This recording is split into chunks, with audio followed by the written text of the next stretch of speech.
Terminal पे trade मारने से पहले कि 10 में से 9 ट्रेडर एफ&ओ में लॉस करते हैं, इससे कुछ नहीं होने वाला है। ट्रेडर के लिए 4 घंटे की बाजार बहुत है। आप ट्रेडर का सट्टे मारवाने के लिए तो बाजार खोल रहे हो। अभी 12 बजे तक जागते रहो, ना बच्चे को टाइम देना है, ना बीबी को टाइम देना, ना फैमिली को टाइम दे रहे हो आप।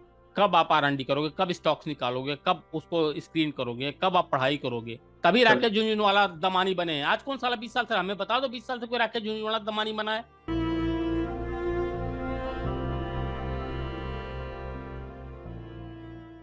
बहुत बहुत स्वागत है मैंग sir after a very long time. तो शुरुआत करने से पहले सबसे पहले मैं और मेरे व्यूअर्स ये जानना चाहते हैं कि सर अभी फिलहाल आपकी तबीयत कैसी है, क्योंकि लास्ट टाइम जब लास्ट नहीं डिस्कशन नहीं, हुआ था आपकी ठीक तबीयत भी थोड़ी खराब थी। नहीं। उसके बाद मैं थोड़ा फार्म हाउस चला गया था अपने छुट्टियां बिताने के लिए। वहां गया तो वहां पे भी तबीयत खराब हो गई। मतलब तबीयत खराब मतलब ऐसा कुछ नहीं था, जुकाम खांसी फीवर हल्का फुल्का यही सब। हाँ ग्रेट हाँ, ग्रेट बैक टू दिल्ली और सब कुछ ठीक है। Great everything is great good fine to now. Great great sir. लेकिन आते आते आपने तो क्या बताया, अगर आपने देखा होगा आप आए और आने के साथ आपने एक बवंडर भी लेके हुए आए। तो सर आज का जो चर्चा है सर, थोड़ा बहुत हम स्टार्ट करेंगे मार्केट से कि ओवरव्यू मार्केट आपको क्या दिख रहा है, कैसा लग रहा है। और सर आजकल का जो हॉट टॉपिक चल रहा है सर कि ट्रेडिंग आवर्स के ऊपर ट्रेडर्स के लाइफ में क्या इम्पैक्ट होगा, क्या नहीं होगा। तो सर ये दोनों पे सर आप चर्चा करेंगे। Stage is yours. As far as market is concerned, तो देखो मार्केट क्या है ना, अपना इधर भी ना 2000, मुझे लगता है 2023 का ना टॉप बना दिया है बाजार। इसके ऊपर 2000, 20,000, 100, 200 के ऊपर नहीं जानी बाजार। बाजार में करेक्शन आएगा और डीप करेक्शन आएगा बिफोर द इलेक्शंस, क्योंकि अगर इलेक्शन में रैली लेनी है तो बाजार को करेक्ट होना पड़ेगा। ठीक है, 15-20% का करेक्शन कोई मतलब डिनाई नहीं कर सकते हम उसको। ठीक है, वो धीरे धीरे आएगा, कैसे आएगा नहीं मालूम मुझे। ठीक है, लेकिन करेक्शन आना चाहिए, क्योंकि अगर रैली लेना है तो करेक्शन लेना पड़ेगा। ठीक है ना? हाँ। बाजार के एवरेज CAGR मुकेश जी 10 से 11% का रहता है इंडेक्स का, आप समझो बात को। ठीक है ना? तो वो अपने आप को मेंटेन करेगी करेगी बाजार, आप समझो बात को। ठीक है, या तो अभी करेक्शन ले ले बाजार, फिर बाद में रैली ले, या इलेक्शन के बाद बाजार में करेक्शन आए। ठीक है, चाहे सरकार मोदी की आए, सरकार मोदी की नहीं आए, वो अलग की बात है। सो ये आप मान के चलो कि कंटिन्यू बाजार, दुनिया का कोई भी एसेट कंटिन्यू राइज नहीं करता है, कोई भी एसेट हो। ठीक है, तो ये एक मार्केट का फिनोमेना है। और ये euphoria fund managers, portfolio managers, ये तो हमेशा बोलेंगे 2 लाख निफ्टी चली जाएगी, 5 लाख निफ्टी चली जाएगी, नहीं बोलेंगे इनके पास क्लाइंट कैसे आएंगे। लेकिन आप ये मान चलिए कि कॉमन सेंस के द्वारा बाजार का CAGR, अगर बाजार किसी दिन किसी साल 20% परफॉर्म कर दी तो अगले 2 साल वो कुछ नहीं परफॉर्म करेगी, बिल्कुल जीरो रहेगी। ठीक ओके। है, तो उसे अल्टीमेटली 10 से 11% का CAGR मेंटेन कराना over a period of time, वही मेंटेन करता है। और हम्म। जहां तक मार्केट टाइमिंग भाई जी, मैं 2015, लगभग 9 साल हो गए मुझे सुनते हुए ना, 2015 से कहानी सुनते आ रहा हूँ। ठीक है, और मेरा व्यू अगर आप लोगे तो मैं तो पहले 9:55 में बाजार खुलती थी, तो 9:55 से 9 बजे हुई, फिर 9 से प्री मार्केट ओपन हुआ, 9:15 हुआ। मैं 9:55 से 9 हुआ था तो इतना हंगामा मचा हुआ था लोगों का। बाजार लॉन्ग टर्म में बढ़ाना कोई ये आप ये समझो ना कि क्या इससे हासिल होने वाला है मार्केट बढ़ा करके? क्या चाहते हो आप? हर दिन एक्सपायरी कर दिए। पहले ट्रेडर हफ्ते में मरता था, पहले महीने में मरता था, अब हफ्ते में मर रहा है, अब रोज मरेगा।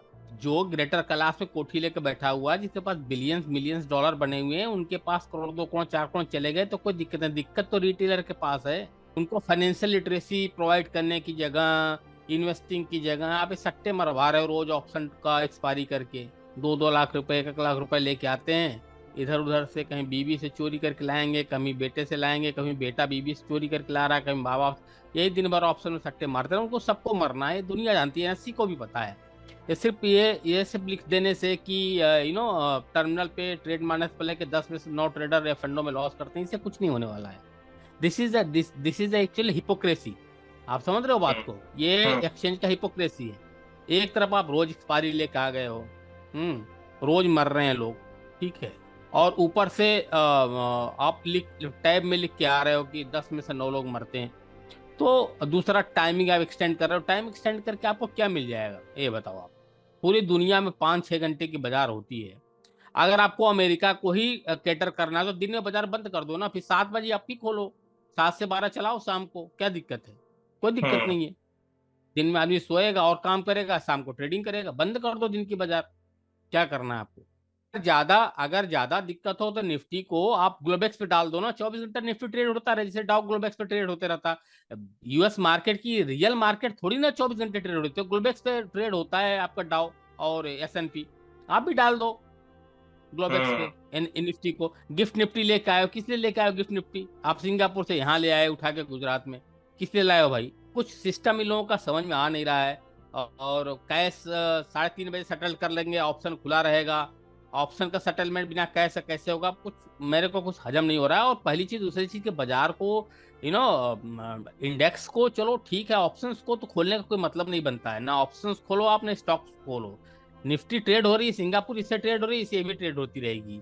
फिर क्या होगा ना कि जो सुबह की फ्लक्चुएशंस में जो एल्गो ट्रेडर्स अपनी एल्गो बना के उसका फायदा लेते थे ना, वो सब खत्म हो जाएगा, उनको कुछ नहीं मिलेगा। हम्म और ये मार्केट, शेयर बाजार बेसिकली क्या है मुकेश जी, कि शेयर बाजार एक पहले जो है ना इन्वेस्टर्स के लिए बनाई गई थी, ठीक है, लॉन्ग टर्म में पैसा बनता है। फिर बाद में इसको बिजनेस मॉडल बना दिया गया कि सरकार कैसे पैसा कमाएगी, तो जुआ खिलवाओ, ऑप्शन ट्रेड करवाओ, ठीक है। ब्लॉक स्कॉच जो ऑप्शन बनाया था वो साला सुसाइड करके मर गया। हम्म जिसने ऑप्शन बनाया है, ब्लॉक स्कॉच मॉडल पढ़ो, उसकी हिस्ट्री पढ़ो, अब वो मर गया। वो जो रोबोस्टिक एल्गो के साथ काम कर रहे हैं, जो ये रिटेलर थे 99%, उस पर 1% जो रोबोस्टिक एल्गो बना के बड़ी बड़ी एचएफटी फर्म इनके पैसे को खा जाती है, मैं उनकी बात नहीं कर रहा हूँ, लेकिन 99% रिटेलर तो मर ही रहे हैं ना, 2 लाख 4 लाख रुपए वाले ट्रू हैं। तो ये तो दलाली का धंधा एक सरकार ने, ये ना कसिनो खोल रखा है एक तरीके से, उनके पास ब्रोकरेज आ रही है। अभी इन लोगों का ग्रिडनेस देखो कि किसी तरीके से 3 करोड़ से 8-9 करोड़ इन्वेस्टर हुए कोरोना काल में। इन्वेस्टर को सस्टेन करने का सोचो, वो 10 लोगों को और बताएं कि दिस इज वेरी गुड, मुझे अच्छा रिटर्न आया, मैंने इस स्टॉक में पैसा लगाया, 1 महीना 6 महीने 8 महीने होल्ड किया, मुझे 25% का रिटर्न आया, मुझे 30% का रिटर्न आया। तो और लोग मार्केट में पार्टिसिपेंट होंगे। तुम ऑप्शन में सट्टे मरवाओगे, वो खत्म हो जाएगा, तो हर आदमी जुआ जुआ ही बोलेगा इसे। पार्टिसिपेशन फिर खत्म हो जाएगा धीरे धीरे। हर बार 100 साल में कोरोना और इस टाइप महामारी आती है, 100 साल बाद क्या होगा किसी को नहीं पता। लोग घर बैठेंगे, यूट्यूब देखेंगे, क्या देखेंगे, उस वजह से हो गए। तो ये बाजार बेसिकली कायदे से तो इन्वेस्टमेंट की बाजार है, वेल्थ क्रिएशन की मार्केट है, ठीक है। वेल्थ क्रिएशन हमेशा इन्वेस्टमेंट से होता है, आप समझो बात को, ठीक है। और बाजार को तो आप मेरे हिसाब से, अगर आपको, मैं अगर एनएससी का चेयरमैन हूँ, वो हूँ, बाजार 10 बजे से लेकर 2 बजे तक दिन में बस इन्वेस्टर के लिए, आपको शेयर 5 साल के लिए लेना है, 2 साल के लिए लेना है, आपके लिए घंटे भर की बाजार बहुत है। हम्म और लंबे समय के ले रहे हो तो कल भी ले सकते हो, परसों भी ले सकते हो। ट्रेडर के लिए 4 घंटे की बाजार बहुत है। क्या करना है उसको, ज्यादा बाजार खोल के? अब आप 18 घंटे, 17 घंटे, 20 घंटे के मार्केट ओपन कर रहे हो, क्या नॉन्स, क्या मतलब बनता है इसका? हेल्थ के ट्रेडर्स के हेल्थ, अभी ट्रेडिंग से ही तो आप पैसे बनाने के लिए खोलो, क्यों खोलो? इन्वेस्टर के लिए क्यों बाजार खोलनी है 18 घंटे, हमें बताओ। आप ट्रेडर का सट्टे मारवाने के लिए तो बाजार खोल रहे हो। आप क्यों डायबिटिक बनाने जा रहे हो, क्यों हार्ट पेशेंट बनाने जा रहे हो ट्रेडर्स को? आप खुद सोचो कि बाजार, अगर आप इन्वेस्टर के लिए बाजार चला रहे हो, तो इन्वेस्टर के लिए तो 2 घंटे की बाजार बहुत है ना, उसको तो 3 साल के लिए शेयर लेना है, 5 साल के लिए शेयर लेना है। ट्रेडर के लिए बाजार खोल रहे हो तो 20 घंटा क्यों खोलना है भैया? 35 साल में ग्लोबल मार्केट को कैसे टेकल किया है, अब ग्लोबल मार्केट को टेकल नहीं कर रही है। आप कमोडिटीज का कंपेयर करते हो, कमोडिटी इंडिया की प्रोडक्ट ही नहीं है सर। हम तो कॉपी करते हैं नाइमेक्स कॉमेक्स का। और गोल्ड सिल्वर क्रूड ऑयल तो चलता ही इंटरनेशनल है, हमारे यहाँ क्या है उसका, कुछ है? वो तो हम कॉपी करते हैं, और डॉलर एक्सचेंज की बदौलत हम अपना रेट तय करते हैं। बट इक्विटी मार्केट को इतने लंबे समय तक चलाने का कोई औचित्य है ही नहीं, बिल्कुल नहीं। लेकिन वो हम्म हमारे आपके कहने से तो होगा नहीं कुछ, ठीक है। और वो तो ऑब्वियसली वो तो जो एक्सचेंज चाहेगा, जो सेबी चाहेगी, वही होगा। हर जगह लॉबी बनी हुई है, ठीक है। और हर जगह कार्टेल बना हुआ है। ये मतलब कि हमारे इंडस्ट्री स्टॉक मार्केट बात नहीं कर रहा हूँ मैं, हर जगह हर इंडस्ट्री की बात कर रहा हूँ। रियलिस्टिक चीज़ों पे कोई मतलब रखना ही नहीं चाहता। हर आदमी तो जनता से कमाना चाहता है, चाहे नेता हो तो जनता को मूर्ख बनाना है, बिजनेसमैन हो तो जनता को मूर्ख बनाना हो, स्टॉक मार्केट हो तो जनता को मूर्ख बनाना हो। अब इसमें हम्म करोगे क्या? उनको पता नहीं है, जब करेंगे तो समझ में आएगा। 2-3 साल से 4 साल से बाजार में आ गए हैं, तो वो रोज ऑप्शन बेचने के इंतजार कर रहे हैं। उनको पता नहीं है, करने तो अब जो होगा उसको देखा जाएगा। अब उसमें आर्गुमेंट करके और करके कोई फायदा है नहीं। जो होगा वो देखा जाएगा क्या हो सकता है। हम्म तो सर 2-3 सवाल मेरे को आ रहे हैं कि सर सबसे पहला कि सर अगर हम डेटा की बात करें तो जुलाई मंथ में डेटा आया था कि 30 लाख अकाउंट नए खुले हैं। अगस्त महीने में आया कि अगस्त महीने में 31 लाख खुले हैं। तो कहीं ना कहीं आपको लग रहा है कि ट्रेडिंग आवर्स बढ़ेंगे तो ये जो अकाउंट्स जो खुल रहे हैं ये भी धीरे धीरे कम हो जाएगा कि ये डे बाय डे इंक्रीज ही होता चला जाएगा भले what ever the trading hours would be. इसका क्या इम्पैक्ट होगा? यार, अकाउंट खुलने से कोई फायदा, अकाउंट खुलने से क्या होता है? अभी मैं कम से कम 200 लोगों को तो मैं पर्सनली जानता हूँ जिन्होंने ट्रेडिंग बंद कर दी, और अच्छा खासा नुकसान करने के बाद ट्रेडिंग बंद कर दिया उन्होंने। अकाउंट खुलने से क्या होता है? कितने अकाउंट, कितने 2,50,000 25,000 वाले अकाउंट हैं यार, कितने उनके पास पैसे हैं हमें बताओ ना। एनएफसी डेटा रिलीज करे हर क्लाइंट का, 7-8 करोड़ डीपी है अपने पास, 10 करोड़, कितने लोग पैसे पड़े हुए डीपी में हमें दिखाए। जब हमारे यहाँ इनकम टैक्स पे करने वाले 2 करोड़ लोग हैं और 10-20 लाख रुपए से ज्यादा टैक्स देने वाले उंगलियों में आप गिन सकते हो, तो कहाँ से पैसा आएगा? अल्टीमेटली सर मरना रिटेलर को ही है। ये मेरे को 20 साल 22 साल, 20 साल नहीं बल्कि 22-23 साल, अभी 24 साल, 23 साल, 24 साल हो जाएगा बाजार में, और मैं तब से देखते आ रहा हूँ, आज भी देख रहा हूँ कि अल्टीमेटली मरना रिटेलर को ही, उनका कोई नहीं सुनने वाला, ना तो कोई सुनेगा। तो इसमें हम कुछ कर सकते हैं ना आप कुछ कर सकते हैं। बट मेरे हिसाब से बाजार बढ़ाने की जगह मैं तो चाहता हूँ 10 बजे से 2 बजे तक खुले बाजार, बस जरूरत ही नहीं है बाजार खुलने की। और जिससे कि वोलेटिलिटी बनी रहेगी और ट्रेडर्स को मजा भी आएगा ट्रेडिंग करने में, राइट? बिल्कुल, इन्वेस्टर को भी मजा, ट्रेडर को। अब 12 बजे तक खुला रहेगा, निफ्टी में क्या ट्रेड होगा आप बताओ थोड़ी देर के लिए? क्या होने वाला निफ्टी में? तो सर कहीं ना कहीं जो ये एल्गोस बने हुए हैं कि प्रीमियम टिके के ऊपर जो एल्गोस, सर ये सारे वेस्ट हो जाएंगे क्योंकि फिर सारे नया एल्गो खत्म हो फॉर्मूला सब जाएंगे, करना पड़ेगा। क्योंकि वो टाइमिंग बेस भी होता है उनके ऊपर। टाइमिंग ये तो काफी बढ़ा रहे हैं मार्केट। अगर 15-20 मिनट भी इधर उधर होता तो एल्गो खत्म। तब अभी एल्गो खत्म हो जाएगा, तुरंत तुरंत एल्गो बन भी नहीं पाएगा क्योंकि उनके पास डेटा नहीं है। अब 9 बजे डेटा तक नहीं। बाजार खुलेगी तो उनके लिए डेटा चाहिए, साल भर 2 साल के लिए बैक टेस्टिंग करने के लिए, वो डेटा भी नहीं है। हम्म। डिफिकल्ट चैलेंज है, लेकिन अब देखते हैं क्या होता है। तो सर आपको क्या लग रहा है ओवरऑल की क्या सेबी अप्रूवल दे देगा? क्योंकि वो कहीं ना कहीं देख भी मेरे तो रहा हिसाब होगा से ना यार मार्केट में अप्रूवल दे ट्रेडर्स का रखा है रिएक्शन सेबी, क्या हो यार रहा है। सेबी, सेबी एनएससी कोई अलग अलग नहीं है, समझे? अच्छा। अब आप ग्रेट सुबह ग्रेट। 9 बजे से लेकर 8 बजे से लेकर रात को 12 बजे तक आप टर्मिनल में बैठे रहोगे, आपकी हेल्थ का क्या होगा? अरबों रुपए कमा लो, स्वास्थ्य नहीं रहेगा तो पैसे का क्या करोगे ये बताओ? 3:30 बजे तक बिताना मुश्किल हो जाता है टर्मिनल पे यार। रात 12 बजे तक कैसे बिताएंगे? या तो प्रोफेशन छोड़ दें हम। आप समझो ना बात को, कॉस्टिंग कितनी ज्यादा ब्रोकर्स की बढ़ जाएगी। तो कॉस्टिंग तो चलो अलग मैटर है, कॉस्टिंग तो इग्नोर कर दो, बट एक इंसान है कितना काम करेगा? आप समझो बात को, आपकी पोजीशन पड़ी हुई है तो आप तो सो नहीं सकते ना। 3:30 बजे बाजार बंद हो गई तब ठीक है, अब अगले दिन देखेंगे क्या होगा।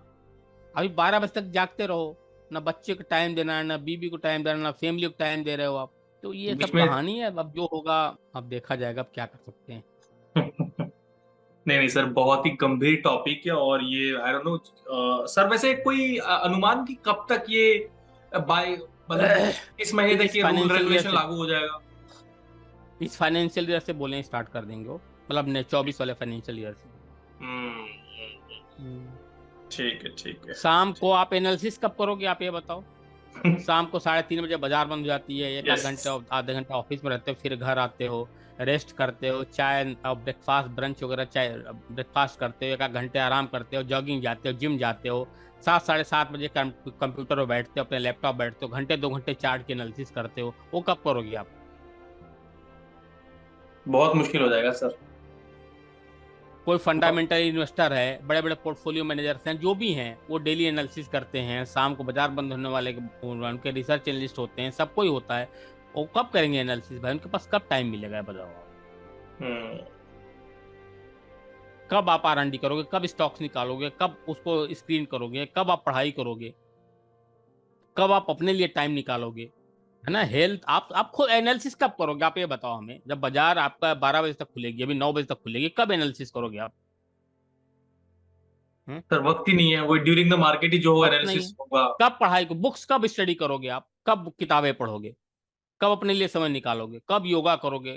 कि ट्रेडर्स को जितनी ज्यादा मेडिटेशन योगा की जरूरत है उतनी ज्यादा किसी भी प्रोफेशन में लोगों को नहीं है। मजाक बना रखा है यार लाइफ के साथ। अब मैं मतलब नॉन प्रैक्टिकल बात कर रहा हूं तो आप मेरे को इंटरप्ट करो, बताओ इसमें मैं क्या गलत बोल रहा हूं। ना उसको पर्सनल लाइफ के लिए टाइम बचेगा, ना उसको पढ़ाई के लिए टाइम बचेगा, ना उसको रिसर्च के लिए टाइम बचना है, ना उसको अपने हेल्थ के लिए टाइम बचाना है, ना तो कहीं आ जा सकता है, ना बच्चे के स्कूल लेने जा सकता है, ना ड्रॉप कर सकता है। मतलब आप खुद देखो ना, 1980-82 से बाजार चल रही है। 4 घंटे की रिंग में ट्रेडिंग होती थी दरियागंज में हमारे यहाँ दिल्ली स्टॉक एक्सचेंज में। तब बाजार नहीं चलती थी, तभी राकेश झुनझुनवाला दमानी बने हैं। आज कौन साल 20 साल से हमें बता दो 20 साल से कोई राकेश झुनझुनवाला दमानी बना है? बताओ तो 20 साल में कोई बना है तो बता दो। सो ये मतलब मैं फुल टाइम ट्रेडर हूं, मैं इस उम्र में दूसरा कोई काम नहीं कर सकता भाई, आप समझो बात को। ये मेरा पीड़ा है इसलिए मैं बोल रहा हूँ। नहीं नहीं सर, बिल्कुल सर, आपने जो भी बात कहा एकदम सर, वो ट्रेडर के लिए बहुत ही ज्यादा इंपॉर्टेंट। और आई डोंट नो कि कौन ये फैसले लेता है। वो बीएससी वाले जो आए हुए हैं आशीष जी, वो ले रहे हैं, या फिर ये उनका कोई टोटली मंडली है जो बैठ के ये टोटली ये इनको ये सारे आइडियाज आते क्या कहाँ से? पता यार कौन ले रहा है नहीं ले रहा है, क्या पता। सबको दलाली खानी है। ब्रोकर्स बड़े बड़े ब्रोकर्स हैं, उनको भी लग रहा है, उनको ये नहीं लग रहा कि क्लाइंट को आज नहीं कल मरना है। ये रिटेलर्स को साफ होना है, कोई रोक ही नहीं सकता इसे, ये मरने के लिए ही आते हैं। मेरे जैसा प्रोफेशनल ट्रेडर जो है कि दाल रोटी ही एक तरीके से चल रही है हमारा 20 साल से। आज आए 3 लाख रुपए लेकर के वो अरबपति बनना चाहते हैं, और फिर कहेंगे बाजार दोषी है। आप इस तरह से सट्टेबाजी कराओगे बाजार में तो नए इन्वेस्टर कहाँ से आएंगे सर, आप बताओ। आप वेल्थ क्रिएशन की प्रोसेस को डेवलप करवाओ, आप इन्वेस्टमेंट के एटीट्यूड को बढ़वाओ। आप साला हर दिन एक्सपायरी कर दिए हो। जिस ट्रेडर को महीने में मरना था वो पहले वीक में बढ़ता था, अब रोज मर रहा है। रोजमर्रा, यस।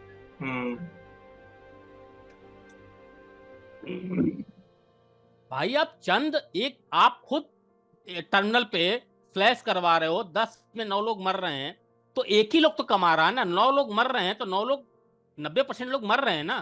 तो काम क्यों कर रहे हो? जो 90% लोग मर रहे हैं तो 1% लोगों के लिए काम क्यों कर रहे हो? अच्छा एक चीज और देखो, ना तुम पोर्टफोलियो मैनेजमेंट वालों के लिए ऑप्शन में काम करने देते हो जो लाइसेंस ले रखे हो, है ना, उनको लॉन्ग वाली मजबूरी है। ना तो तुम उनको हेजिंग के लिए अलाउ देते हो, ठीक है। ना तो कोई जो आरए ले रखा है और इन्वेस्टमेंट एडवाइजरी रखा है उनको कुछ तुमने अलाउ कर रखा है, ठीक है।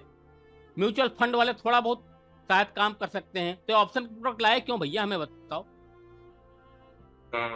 प्रोफेशनल्स को आपने अलाउ नहीं कर रखा है, और जो बंदा जिसको बैट घुमाने का अक्ल नहीं है वो उसको आप इंटरनेशनल टीम में रखे हुए हो क्यों भाई? अब पीएमएस लाइसेंस होल्डर वो डेरिवेटिव काम नहीं कर सकता, ठीक है। एक लाए हो आप एआईएफ, उसमें भी दुनिया भर के लकुना मार रखे हो। इतना कंप्लायंस इतना लकुना है। एक पोर्टफोलियो मैनेजर अगर है पैसा ला रहा 20% उसका होना चाहिए। फिर क्लाइंट को 1 करोड़ का टिकर साइज होना चाहिए। किस किस के पास 1 करोड़ रुपए है? किस किस के पास, कितने लोगों के पास 1 करोड़ रुपए? हमें दिल्ली में बता दो। 2 करोड़ तो टैक्स पेयर हैं देश में, 1 करोड़ का टिकर साइज रखे हो आप। रिसर्च एनालिस्ट और इन्वेस्टमेंट एडवाइजर के लिए आपने कोई क्राइटेरिया नहीं छोड़ा है। पीएमएस के लिए 50 लाख का टिकर साइज कर दिया है। बचा म्यूचुअल फंड, तो बंदा जाए कहाँ आप ये बताओ ना। आप उनको भी ऑप्शन में हेजिंग करने के लिए अलाउ नहीं करते हो, तो ये ऑप्शन खोला किसके लिए है? ये बेचारे 3-3 लाख रुपए ले क्या कर आते हैं और जो मर जा रहे हैं तीसरे दिन, निकले खोल रखा ऑप्शन। तो ये भैया इसमें इट्स वेरी डिफिकल्ट। और छोड़ो यार, जो होगा देखा जाएगा। पहली चीज। दूसरी चीज की वो एनएससी और हम सेबी को क्यों दोषी दें? हमारे परिचित तमाम लोग हैं, उनको मना करता हूँ मत काम करो यार, मत काम करो यार, फिर भी वो करते हैं। करके फिर बाजार को गालियां देंगे। तो ये फेनामेना है मुकेश जी, ये चलता रहेगा। सिस्टम से अकेला न हम लड़ पाए न आप लड़ पाए हैं, ठीक है, न कोई लड़ पाएगा। तो रेगुलेटर जो अनाउंस करेगा उसको आगे चल के लगेगा कि नहीं ये ठीक नहीं है, तो हो सकता है रोल बैक भी हो जाए, या विरोध का स्वर। जो पुराने ट्रेडर्स हैं, मैं ट्विटर पे भी देख रहा हूँ, इंस्टा पे भी देख रहा हूँ, जो इतने पुराने ट्रेडर हैं, यानी पुराने मतलब कि जो जिसको 5-6 साल का भी अनुभव ट्रेडिंग का, वो भी विरोध कर रहा है। बस सपोर्ट में कौन है? जो 3 महीने पहले कोरोना काल में आए हैं, 2 रुपए का ऑप्शन बेच रहे हैं। सर अगला जो सवाल मेरा ऐसा ही था कि सर मान लो कि ये लागू हो जाता है, ट्रेडर इसको इम्पोज करते कि भैया हमें नहीं चाहिए, तो क्या ये जो रेगुलेशन लागू होगा क्या रिटर्न भी हो सकता है? यार रिटर्न तो सेबी डिपेंड करता है, हमारे आपके विरोध करने से कुछ नहीं होगा। हमारी कोई औकात नहीं है, कार्टेल बैठी रहती है, कार्टेल, अरे बहुत बहुत गेम चलता है अब यार इसमें, यूट्यूब पे तुम्हारे मीडिया में क्या क्या बातें बोलूं यार, लेकिन बहुत सारा चीज चलते रहता है भाई, अब क्या कर सकते हो उसके लिए, कुछ कर नहीं सकते, जीना इसी समाज में है। सर कहना पड़ेगा कि इतने दिनों बाद आपसे बात करके कहते हैं कि दिल हल्का हो गया, किसी अपने से बात हो गया। और सर लिटरली हमारे कुछ व्यूअर्स वो लिटरली आपको ढूंढ रहे थे कि मयंक सर किधर है, कमेंट में बोले मयंक सर प्लीज आप आओ, प्लीज आप आओ। आई होप हमारे व्यूअर्स को भी बड़ा अच्छा लगेगा जब ये जो टेलीकास्ट जब ये जाएगा video. It's very good good to hear that. Sir बहुत ही अच्छा लगा लिटरली, आपकी एक एक बातें दिल को छू गई सर। और आई विश कि जो भी व्यूअर्स हमारे इस वीडियो को देख रहे होंगे ज्यादा से ज्यादा लोगों तक पहुंचाए, सही चीज सही लोगों तक पहुंचे, सही लोगों के थ्रू तो अच्छा भी लगता है। Sir Mayank sir it's been really lovely talking to you, और मेरी टीम और सर हमारे जितने भी व्यूअर्स आपकी तरफ सर बहुत बहुत धन्यवाद कि आप वापस आए। और हम कोशिश करेंगे हमारे व्यूअर्स को बता दें कि we will try to like, मैंने सर को रिक्वेस्ट भी किया है कि लेट्स हर 2 दिन में एक वीडियो डेफिनेटली सर के साथ हम डालेंगे जहां पे नहीं अब सर करेंगे, अपने that will be Mukesh, sorry to interrupt you, that will be absolute educational videos, because I am not SEBI registered, so I don't like, वैसे भी रिकमेंडेशन किसी को नहीं लेनी चाहिए, मैं रजिस्टर्ड रहूं या ना रहूं। बोरोड नॉलेज पे कभी काम मत करो, पढ़ाई करो, ठीक, अपने को एजुकेट करो और सेल्फ टॉट ट्रेडर बनो, ठीक है, अपना मेंटर चुनो, जो भी है अपना कोर्स लो, जो भी करना है करो, लेकिन आप सेल्फ ट्रेडिंग से ही पैसा बनेगा, उसी से ही आगे चल के वेल्थ क्रिएट हो सकता है। मैं टिप्स दूं, एडवाइस दूं, चार्ट बताऊं, सबसे कोई फायदा नहीं है। ठीक है Mukesh, thank you so much. Thank you sir, thank you very much जुड़ने के लिए, thank you so much, thank you.